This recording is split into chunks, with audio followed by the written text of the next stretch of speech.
औज़ुबिल्लाहिमिनश्शैतानिर्रजीम बिस्मिल्लाहिर्रहमानिर्रहीम। अस्सलाम वालेकुम डियर स्टूडेंट्स, मैं आपका टीचर हाफिज़ मुज़म्मिल कवी। उम्मीद है आप सब खैरियत से होंगे। जैसा कि आप लोगों को याद है, लास्ट लेक्चर के अंदर हमने चैप्टर नंबर 10 को ख़त्म किया था। ठीक है, न्यूमेरिकल्स भी हम सारे इसके कवर कर चुके हैं ALP के मुताबिक, हमारे smart syllabus accelerated learning program के मुताबिक। और अब हमने चैप्टर नंबर 11 का आगाज़ करना है। ठीक है, ये हमारे जो टेक्स्ट बुक है उसका लास्ट चैप्टर है और आपके सिलेबस का लास्ट चैप्टर होगा। एक थोड़ा अलग चैप्टर है हमारे बाकियों से, थर्मोडायनामिक्स, और हम इसको देखेंगे कि इसमें क्या अलग है, आपको खुद ही अंदाज़ा हो जाएगा, लेकिन इतना मुश्किल नहीं है। ठीक है, तो आप लोगों ने बहुत ध्यान से सुननी है चीज़ें ताकि आप लोगों को समझ आए। तो हमारे पास सबसे पहले तो देख लें जी कि हमारे पास चैप्टर का नाम क्या है जी, हमारे पास थर्मोडायनामिक्स। यहाँ से देखें थर्मोडायनामिक्स, इसको शुरू करते हैं हम कि थर्मोडायनामिक्स बेसिकली दो वर्ड से मिलकर बना है। कौन कौन सा? एक वर्ड है थर्म, ठीक है, एक वर्ड है डायनामिक्स। अगर हम थर्म को देखें तो थर्म का मतलब होता है हीट, ठीक है, और डायनामिक्स का मतलब होता है इन मोशन। तो अगर हम इसे जोड़ के देखें तो हमारे पास क्या लफ्ज़ बनेगा? Heat in motion. तो यानी ये फिजिक्स की वो ब्रांच है जिसमें हम हीट को स्टडी करते हैं, लेकिन कब? जब वो मोशन में होती है। ठीक है, और जब वो मोशन में होती है तो वो डिफरेंट एनर्जीज पैदा करने का सबब बनती है। ये सारा हम किस ब्रांच में पढ़ेंगे? फिजिक्स की थर्मोडायनामिक्स में। तो अगर मैं एक प्रॉपर डेफिनेशन करूँ आपकी बुक के मुताबिक तो कहता है जी thermodynamics is branch of physics that deals with the relationship and conversion between heat and other forms of energy. ठीक है, आपके पास ये फिजिक्स की वो ब्रांच है जो किससे ताल्लुक़ रखती है? हमारे पास रिलेशनशिप और कन्वर्जन किसकी? हीट की दूसरी फॉर्म्स ऑफ एनर्जी में। तो इसको हम लिख लेते हैं यहाँ पे अपने पास ताकि हमारे पास डेफिनेशन इसकी मौजूद रहे। It is branch of physics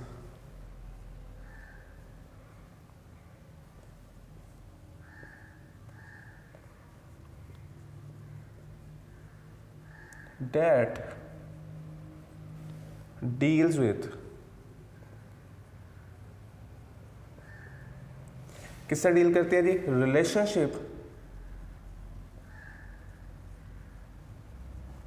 and conversion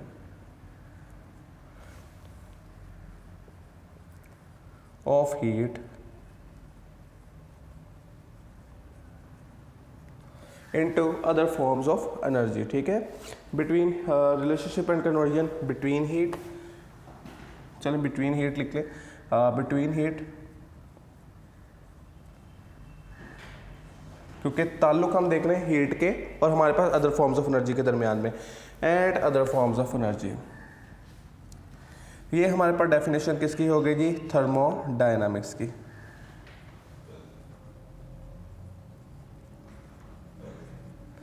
अब यहाँ पे वर्ड यूज़ कर रहे हैं हम बार बार हीट का। ठीक है, अब जब हीट का वर्ड यूज़ कर रहे हैं तो हमें इसको एक्सप्लेन भी करना चाहिए कि हीट है क्या। ऐसा ही है। तो अगर हम हीट को डिफ़ाइन करना चाहें तो हमने इसकी एक जो है, जब हमने इसको फिज़िक्स को शुरू किया था इनिशियल लेवल पे हमारे पास 9th क्लास के अंदर, तो हमने वहाँ पे पढ़ा था, लेकिन बड़ी पुरानी बात है, भूल चुके होंगे। तो लिहाजा हीट को मैं डिफ़ाइन कर देता हूँ। हीट बेसिकली क्या है? ये फॉर्म ऑफ एनर्जी है, ठीक है, जो एक जगह से दूसरी जगह जा सकती है। ठीक है, आप लोगों ने पढ़ा था कि हीट बेसिकली क्या है? एनर्जी की ही एक टाइप है जो एक जगह से दूसरी जगह ट्रांसफ़र कर सकती है, एक सिस्टम से दूसरे सिस्टम में, एक ऑब्जेक्ट से दूसरे ऑब्जेक्ट में ट्रांसफ़र कर सकती है। अगर आपके पास उस सिस्टम के दो सिस्टम्स के दरमियान या दो ऑब्जेक्ट्स के दरमियान में क्या हो? टेम्परेचर का डिफरेंस हो। ठीक है, ये थी हीट की डेफिनेशन हमारे पास। इसको मैं लिख भी देता हूँ आपके सामने। तो आपके पास हीट को अगर मैं डिफ़ाइन करना चाहूँ तो हीट को कैसे हम डिफ़ाइन कर सकते हैं कि हीट क्या है? Basically it is the form of energy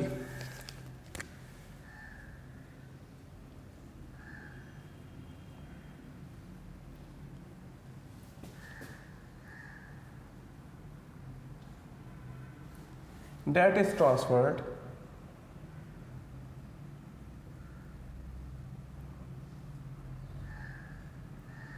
from systems or objects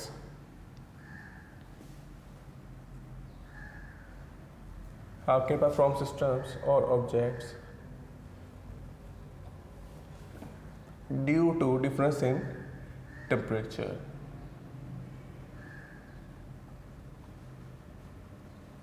ठीक है जी, तो ये बात हमने की थी कि आपके पास हीट फॉर्म ऑफ एनर्जी है जो ट्रांसफ़र होती है एक सिस्टम से दूसरे सिस्टम में, या आपके पास एक ऑब्जेक्ट से दूसरे ऑब्जेक्ट में due to difference in temperature. अच्छा जी, अब इसका यूनिट क्या होता है हमारे पास, इसके यूनिट पे भी बात कर लेते हैं हम। तो इसका अगर हम यूनिट देखें, ये किसकी टाइप पे बेसिकली एनर्जी है ना, ये अगर यहाँ से देखें ये क्या चीज़ है, ये एनर्जी है। तो एनर्जी का यूनिट क्या होता था, जाउल्स। तो इसका भी यूनिट क्या है जी, जाउल्स है।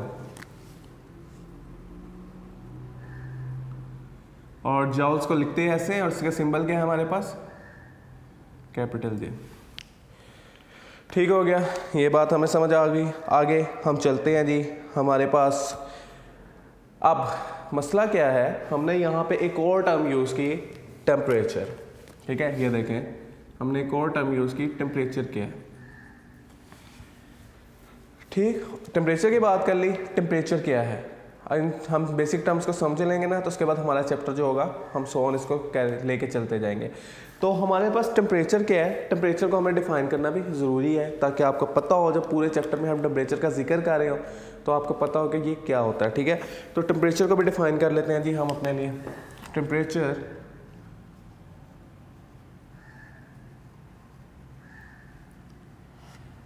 टेम्परेचर की डेफिनेशन कैसे करेंगे, तो आपने बेसिक लेवल पे एक डेफिनेशन पढ़ी थी इसकी कि बेसिकली ये क्या होता है, डिग्री ऑफ हॉटनेस और कोल्डनेस होती है। आप किसी चीज़ को गर्म महसूस कर सकते हैं, किसी चीज़ को ठंडा महसूस कर सकते हैं। कोई ऑब्जेक्ट कितना गर्म है, ठीक है, ये उसका क्या है, टेम्परेचर। कोई ऑब्जेक्ट कितना ठंडा है, ये क्या है, उसका टेम्परेचर है। तो आपके पास टेम्परेचर आपको बहुत आराम से बता देगा कि कोई ऑब्जेक्ट कितना गर्म है या कितना ठंडा है। तो हम सिंपल इसको लिख सकते हैं definition, it is the degree of hotness और कोल्डनेस। ठीक है,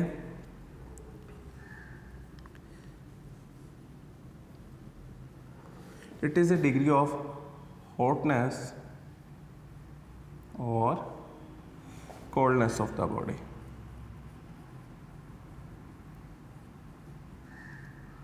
ठीक हो गया जी।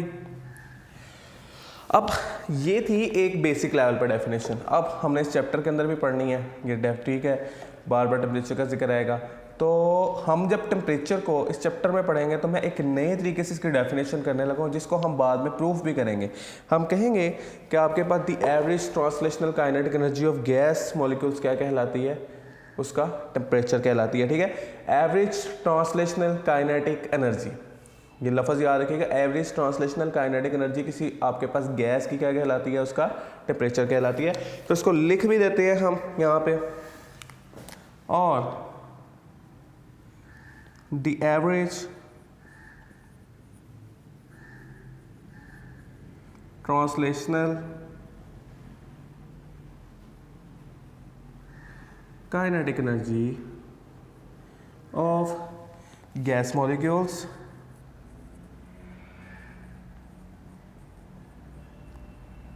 is called temperature। ठीक हो गया, ये हमारे पास किसकी डेफिनेशन हो गई, टेम्परेचर की। पूरा लिख देते हैं टेम्परेचर। अब ज़रा याद करें, अच्छा जी यहाँ पे मैंने कहा ये लफ्ज़ याद रखना है क्योंकि हमने बाद में इसको देखना है। ये माइक्रोस्कोपिक लेवल पे बेसिकली इसकी डेफिनेशन है। Average translational kinetic energy of gas molecules क्या कहलाती है, टेम्परेचर कहलाती है। अच्छा, अब इसके आगे अगर इसके यूनिट की बात करें, इसका यूनिट क्या पढ़ा हुआ है आपने, बेस यूनिट है इसका यूनिट। आपको लोगों को याद है क्या यूनिट था बेस यूनिट इसका टेम्परेचर का, केल्विन। ठीक है, तो हम इसका अगर टेम्परेचर का यूनिट लिखें तो हमारे पास क्या यूनिट है जी इसका, तो हमारे पास टेम्परेचर का जो यूनिट है वो कहलाता है केल्विन। और केल्विन को कैसे लिखते हैं हम, सिंबल कैसे शो करते हैं, चूँकि ये साइंटिस्ट का नाम है तो हम जब इसे हमारे पास मेंशन करते हैं तो आपके पास कैपिटल के से करते हैं। ठीक हो गया, और हमारे पास के आगे फर्दर यूनिट्स भी हैं, हाँ, डिग्री सेल्सियस हमारे पास, फ़ारेनहाइट। ठीक है, ये सिंबल्स भी हम यूज़ करते हैं, लेकिन जो हमारे पास एसआई यूनिट है वो इसका क्या है, केल्विन है। तो यहाँ तक बात थी हमारे किस पे, बेसिक इंट्रोडक्शन थर्मोडायनामिक्स का, हीट का और टेम्परेचर का। अब हम अपने मेन टॉपिक की तरफ चलते हैं जो आज हमारा कंसर्न है जिसे पढ़ना। हमारा टॉपिक क्या है कि kinetic molecular theory of gases हमने पढ़नी है, ठीक है। इसके कुछ पॉइंट्स हैं, वो पॉइंट्स मैं लिखता जाऊंगा और आपको एक्सप्लेन करता जाऊंगा, ठीक है। उसके लिए ज़रूरी है कि हम इसको जो है ना अरेज करते हैं। यहाँ पे हम अपना काम अब शुरू करेंगे kinetic molecular theory of gases का, ठीक हो गया। तो हमारे पास kinetic molecular theory of gases, तो ये क्लियर, ठीक हो गया। ये वो थ्योरी है जो आप बार बार केमिस्ट्री में भी पढ़ते हैं गैसेस की, ठीक है, और हम फिजिक्स में भी अब इसको पढ़ने लगे हैं, पहले भी आप पढ़ चुके हुए हैं, ठीक। लेकिन हम इसको पूरा यहाँ पे एक्सप्लेन करेंगे क्योंकि हमारे आगे टॉपिक्स इसी के लिहाज से चल रहे हैं। ये लें जी, kinetic molecular theory of gases. पहले इसकी हेडिंग दे लेते हैं क्योंकि इसके बहुत 4-5 पॉइंट्स हैं, उनको हमने डिस्कस करना है। Kinetic molecular theory of gases. अच्छा जी, तो kinetic molecular theory of gases के मुताबिक हमारे पास पहला पॉइंट क्या है। बेसिकली ये हमारे पास थ्योरी बताती है हमारी गैसेस कैसे बिहेव करती हैं, ठीक है। हमारी गैसेस कैसे बिहेव करती हैं हमारे पास, क्योंकि अभी हमने बात की टेम्परेचर वगैरह की। अगर टेम्परेचर डिफरेंट होगा तो हमारे पास क्या होगा, गैस के मॉलिक्यूल्स किसी कंटेनर के अंदर बंद होंगे तो क्या होगा, गैस के मॉलिक्यूल्स किस शक्ल में मूव कर रहे होंगे, क्या टकरा रहे होंगे, और अगर टकरा रहे होंगे तो क्या अपनी एनर्जी लॉस करेंगे। तो ये सारी बातें हम देखते हैं यहाँ पे। तो पहला पोस्टुलेट इसका जो है, इसके पोस्टुलेट्स हमने लिखने हैं। तो पहला जो पोस्टुलेट है इसका जी, वो भी लिख लेते हैं, पोस्टुलेट्स फर्स्ट वाला, ठीक है। फर्स्ट पोस्टुलेट है जी कि आपके पास a finite volume of gas consist of very large number of molecules. पहले हम इसको लिखेंगे यहाँ पे, फिर मैं आपको एक्सप्लेन करूंगा, ठीक है। अ finite volume of gas consist of very large number of molecules. A finite volume of gas consist of very large number of molecules। ये हमारा फर्स्ट पोस्टुलेट, ठीक हो गया। पहला पोस्टुलेट हमने लिखा। अब इसके लिए ना मैं एक छोटी सी डायग्राम भी आपके सामने बनाने लगा हूँ इसको एक्सप्लेन करने के लिए। लेट करेंगे हमारा एक कंटेनर है जिसके अंदर गैस इनक्लोज्ड है, ये लेंगे। अब इस कंटेनर के अंदर हमारी गैस जो है वो बंद है। अब क्या होगा जी, अगर हमारे पास इसके अंदर, अगर मैं आपको कहूँ इसका वॉल्यूम बताएं तो आप वॉल्यूम कैलकुलेट कर सकते हैं कंटेनर का, वो इतनी मुश्किल बात नहीं है। ऐसा ही है, हमारे पास इसका जो वॉल्यूम है, आप कहेंगे सर इसका वॉल्यूम क्या है, फाइनाइट है, लिमिटेड है, महदूद है, ठीक है। लेकिन अगर हम बात करें इसके अंदर गैस मॉलिक्यूल्स कितने होंगे, क्या आप मुझे उनकी तादाद बता सकेंगे? वो तो इनफाइनाइट होंगी, हम उनकी तादाद को काउंट ही नहीं कर सकते। ऐसा ही है, ये तो एक फिजिकल चीज़ हमारे सामने नज़र आ रही है, वॉल्यूम। इसको तो हम देख के मेजरमेंट्स करके तो अंदाज़ा लगा के, या मेजरमेंट्स करके हम बड़े आराम से बता सकते हैं इतना वॉल्यूम है। लेकिन क्या आप इसके अंदर जो नंबर ऑफ मॉलिक्यूल्स हैं उसका अंदाज़ा लगा सकते हैं? इस वक्त आपके एयर में कितने ज़्यादा गैस मॉलिक्यूल्स हैं, क्या आप उनका अंदाज़ा लगा सकते हैं? नहीं। तो इसलिए पहला पोस्टुलेट सिंपल है हमारे पास कि अगर आपके पास एक जो फाइनाइट वॉल्यूम है, आपके पास कोई सिलेंडर है, कोई भी चीज़ है, उसके अंदर जो गैस मॉलिक्यूल्स होंगे वो बेशुमार होंगे आपके पास, ठीक है, ये इस तरह से। तो इसलिए हमने लिखा finite volume of gas consist of very large number of molecules, ठीक है। तो अब इजी हो गया पहला पॉइंट, ये हमारे पास फाइनाइट वॉल्यूम ऑफ गैस और very large number of molecules, हम हाईलाइट कर लेते हैं अपना पॉइंट। अच्छा जी, इसके बाद दूसरा पॉइंट क्या है हमारे पास? दूसरा पॉइंट है जी हमारे पास, कहता है the size of molecules is much smaller than the separation between molecule. जो साइज होता है ना मॉलिक्यूल्स का, उस पर बात हो रही है अब, ठीक है। आपके पास कहता है जो साइज होता है ना मॉलिक्यूल्स का बहुत स्मॉल होता है। कितना स्मॉल? इतना स्मॉल कि उनके दरमियान में जो डिस्टेंस होता है, दो मॉलिक्यूल्स के दरमियान में जो सेपरेशन होती है वो बहुत ज़्यादा होती है उनके साइज़ के मुकाबले में। अगर हम यहाँ पे इसको ड्रॉ करने की कोशिश करें तो आपके पास अगर एक ये मॉलिक्यूल है गैस मॉलिक्यूल और एक ये गैस मॉलिक्यूल है, तो आप देख सकते हैं इनका साइज़ कितना छोटा है। इनका साइज़ अगर हम यहाँ से मेंशन करना चाहें तो यहाँ से कुछ यहाँ तक आपके पास इसका साइज़ है, और इसका साइज़ कितना है, यहाँ से कुछ यहाँ तक, ऐसा ही है ना। लेकिन अगर इनके दरमियान में डिस्टेंस देखें तो डिस्टेंस इनके दरमियान में क्या है, इनके मुकाबले में बहुत ज़्यादा है, साइज़ के मुकाबले में बहुत ज़्यादा है। ये हमारे पास पॉइंट ये बताने के लिए कि गैस मॉलिक्यूल्स के दरमियान में फासला बहुत ज़्यादा होता है, ठीक है। हमारे पास हम इसलिए हमेशा से डिफरेंशिएट करते आए हैं ना गैस मॉलिक्यूल्स को कि जी इनके दरमियान फासला बड़ा ज़्यादा होता है जी, तो गैस मॉलिक्यूल्स हैं। तो यहाँ पे वही बात कर रहा है कि कितना ज़्यादा फासला होता है कि इनका साइज़ भी स्मॉल पड़ जाता है इनके फासले के मुकाबले में। तो हम दूसरा पॉइंट लिख लेते हैं यहाँ पे। तो हमारे पास दूसरा पॉइंट क्या है, the size of the molecules is much smaller than the separation between molecules. The size of the molecules is much smaller than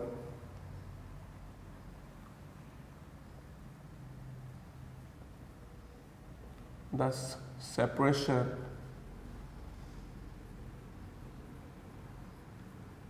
between molecules। ठीक है जी। तो यहाँ पे हम बात किसकी कर रहे थे, मेंशन कर देते हैं। हम यहाँ पे बात कर रहे थे साइज ऑफ द मॉलिक्यूल की, ठीक है। और हमारे पास साइज को हमने कहा जी किसके साथ, कि हमने कंपेयर किया सेपरेशन बिटवीन मॉलिक्यूल्स, ठीक है। साइज ऑफ द मॉलिक्यूल्स को किससे कंपेयर किया, सेपरेशन बिटवीन मॉलिक्यूल्स के साथ। अच्छा जी, इसके बाद तीसरा पॉइंट। अब तीसरा पॉइंट जो है वो हमारे पास मोशन को डिस्कस कर रहा है कि गैसेस मोशन किस तरह से करती हैं। तो किस तरह से मोशन करती हैं गैसेस, ये आपको बड़ी अच्छी तरह पता है कि गैस मॉलिक्यूल्स क्या होते हैं, हमेशा रैंडम मोशन करते हैं। क्या करते हैं, रैंडम मोशन करते हैं और अपनी डायरेक्शन को चेंज नहीं करते। ये तब तक जब तक के दूसरे गैस मॉलिक्यूल्स के साथ या वॉल ऑफ द कंटेनर के साथ कोलाइड ना करें, ठीक है। तो हम यहाँ पे लिख देते हैं इसका तीसरा पॉइंट आपके पास कि gas molecules are in random motion, ठीक है। ताकि हमें इसकी मोशन, पहले हमने डिस्कस किया कि कितने नंबर होता है इनका, कितने ज़्यादा होते हैं, कितने कम होंगे किसी खास वॉल्यूम के अंदर, ठीक है। उसके बाद नंबर ऑफ मॉलिक्यूल्स को डिस्कस किया, फिर साइज ऑफ द मॉलिक्यूल्स को डिस्कस किया। अब हम मोशन को डिस्कस कर रहे हैं कि ये मोशन किस तरह से करते हैं। तो the gas molecules are in random motion,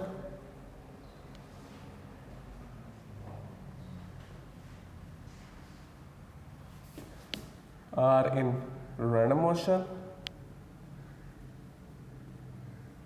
ठीक है। मोशन डिस्कस हो गई जी, कौन सी मोशन है, रैंडम मोशन है। और इसके साथ ही आपकी बुक में मेंशन किया है, जिसको हमने डिस्कस कर लिया है कि and may change their direction of motion after every collision, and may change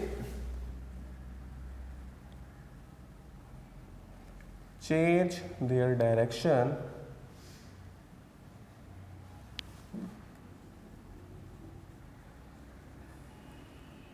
after every collision. ठीक हो गई जी बात ये वाली। तो हमारे पास ये यहाँ से यहाँ तक रैंडम मोशन की बात हुई कि जी गैस मॉलिक्यूल रैंडम मोशन करते हैं हमारे पास। चूँकि हम पॉइंट्स को हाईलाइट ग्रीन से कर रहे हैं इंपॉर्टेंट पॉइंट्स को, तो यहाँ भी इसी से मेंशन कर लेते हैं कि रैंडम मोशन करते हैं गैस मॉलिक्यूल। और हमारे पास उनकी डायरेक्शन कैसे हो चेंज होती है जी, after every collision, change their direction after every collision. ठीक है, ये हमारे पास हो गया थर्ड पॉइंट। ठीक है, थर्ड पॉइंट क्या है हमारे पास कि गैस मॉलिक्यूल्स रैंडम मोशन करते हैं और अपनी डायरेक्शन चेंज करते हैं कब, जब वो टकराते हैं या वॉल्स के साथ या गैस मॉलिक्यूल्स के साथ। अच्छा, अब यहाँ पे हमने बात की कोलिजन की। अब मसला ये है कि क्या गैस मॉलिक्यूल्स की जो कोलिजन है, अच्छा रैंडम मोशन में मैंने पहले यहाँ पर देख लेते हैं यहाँ पर रैंडम मोशन का क्या मतलब है। रैंडम मोशन का मतलब ये है ये एक्स एक्सिस, वाई एक्सिस, जी एक्सिस में किसी भी तरफ मूव कर सकते हैं। ठीक है, ये मैंने पहले ही बना दिया था आपके सामने मॉलिक्यूल्स। ये देखें इनकी डायरेक्शन को शो कर रहा हूँ, गैस मॉलिक्यूल यही है, ये चीज़ शो कर रही है कि इसकी डायरेक्शन क्या है। ठीक है, ये देखें, तो ये गैस मॉलिक्यूल्स क्या है, रैंडम मोशन कर रहे हैं हमारे पास यहाँ पे सारे कंटेनर के अंदर। अब बात क्या है, हमने अगली बात की कि जी ये कोलाइड कर रहे हैं और कोलाइजन करने के बाद जब ये टकराते हैं वॉल्स के साथ, ये गैस मॉलिक्यूल्स के साथ, तो अपनी डायरेक्शन चेंज कर लेते हैं। अपनी डायरेक्शन तो चेंज कर लेते हैं, क्या ये जो कोलाइजन होती है, हमने कोलाइजन को क्या पढ़ा था, जब दो ऑब्जेक्ट्स एक दूसरे के इतने करीब आ जाएं कि हमारे पास क्या उनका इंट्रैक्शन हो जाए, तो हम क्या कहते हैं जी ये कोलाइजन। और कोलाइजन हमने दो तरह की पढ़ी थी, कौन सी, एक इलास्टिक कोलाइजन और एक इन इलास्टिक कोलाइजन।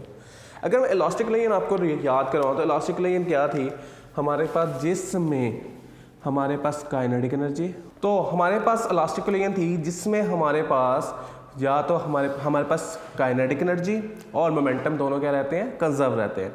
जबकि हमारे पास इन इलास्टिक कोलाइजन क्या थी, अगर हम इन इलास्टिक कोलाइजन को याद करें तो इन इलास्टिक कोलाइजन हमारी होती थी जिसमें हमारी काइनेटिक एनर्जी, हमारे पास काइनेटिक एनर्जी और कंजर्व नहीं रहती, ठीक है, ऐसे ही था, काइनेटिक एनर्जी और मोमेंटम कंजर्व नहीं रहा करता था हमारे पास।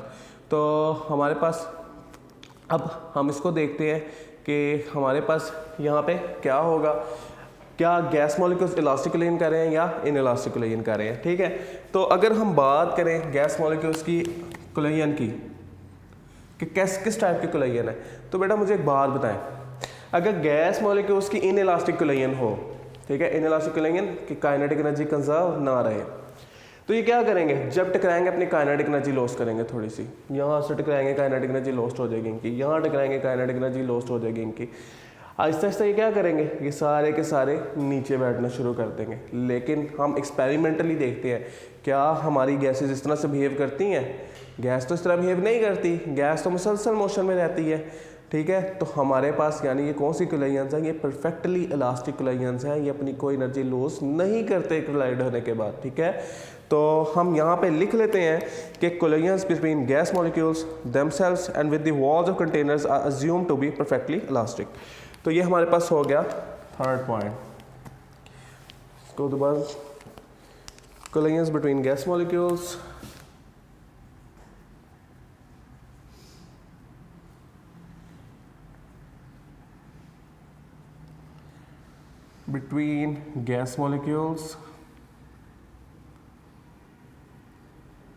with themselves and the wall of containers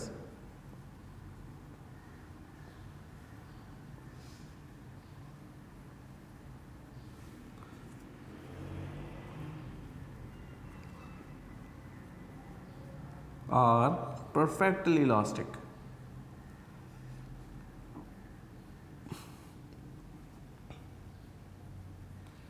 ठीक है जी, ये हो गया जी हमारा फोर्थ पॉइंट, ठीक हो गया। इसको मार्क भी कर लेते हैं हमारे पास परफेक्टली इलास्टिक वर्ड को। और हम यहाँ पे किसकी बात कर रहे थे, कोलाइजन्स की टाइप की, ठीक है, कि हमारे पास कोलाइजन्स किस तरह की होती हैं, कोलाइजन्स हमारे पास परफेक्टली इलास्टिक होती है। अच्छा जी, लास्ट पॉइंट, छोटा सा पॉइंट है, ठीक है, क्या पॉइंट है जी, हमारे पास मॉलिक्यूल्स जो होते हैं, गैस मॉलिक्यूल्स, वो एक दूसरे पे फोर्स एक्सर्ट नहीं करते। ये देखें, इसके अंदर अगर आपके पास दो मॉलिक्यूल्स ये वाले हैं ना, गैस मॉलिक्यूल, तो ये एक दूसरे पे फोर्स एक्सर्ट नहीं करते, ठीक हो गया। तो आपके पास गैस मॉलिक्यूल्स रैंडम मोशन कर रहे हैं, ये एक मॉलिक्यूल दूसरे के पास से जा रहा है, दूसरे को कोई फ़र्क नहीं पड़ेगा। फ़र्क कब पड़ेगा, जब वो एक दूसरे से टकराएंगे, डायरेक्शन चेंज हो जाएगी, लेकिन वो भी सिर्फ डायरेक्शन चेंज होगी, हमारे पास कोलाइजन इलास्टिक रहेगी। तो हम यहाँ पे सीधी सी बात कर रहे हैं कि जी ये एक दूसरे पे फोर्स नहीं लगाएंगे। तो हम इसको लिख लेते हैं, molecules exert no force to each other except during a collision. तो हमारे पास पांचवा और लास्ट पॉइंट है, मॉलिक्यूल्स एक्सर्ट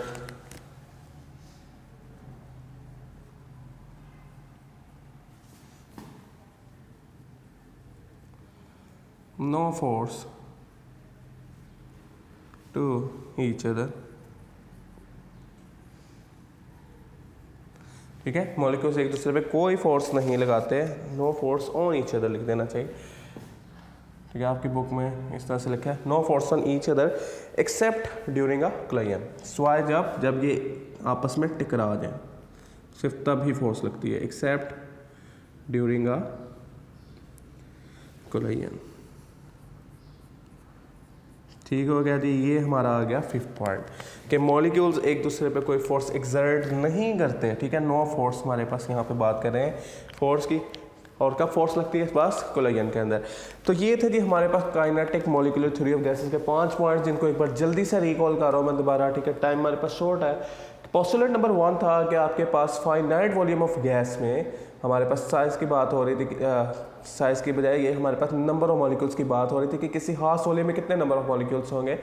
तो हमने देखा कि हम वॉल्यूम अगर हमें पता हो तो उसके अंदर गैस मॉलिक्यूल्स उस कंटेनर के अंदर कितने होंगे, लातादाद, इनफाइनाइट होंगे, उनकी तादाद हम नहीं बता सकते। पहला पॉइंट हमारा ये हो गया था।